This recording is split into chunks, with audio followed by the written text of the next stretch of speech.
narito po din ang update natin para sa lagay ng ating panahon.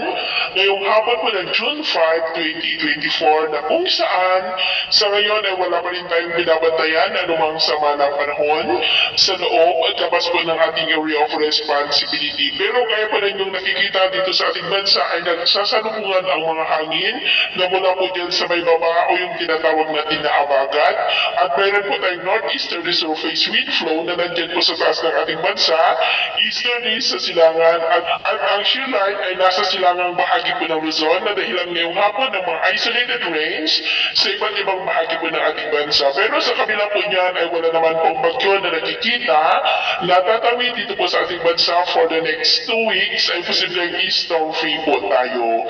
At sa lagay ng ating panahon ngayong hapon ay unang ang kalangitan with isolated light to heavy rain sa malaking bahagi ng Northern Luzon, Central Luzon, Southern Luzon, ilang bahagi ng Kabisayaan at Mindanao. At mamayang gabi ay posible pa rin ang mga isolated rains, light to heavy rains sa iba't ibang bahagi ng ating bansa. Kaya mag-ingat po tayo dahil mataas pa rin ang tsansa po ng mga pagbaha at pag-uho ng lupa.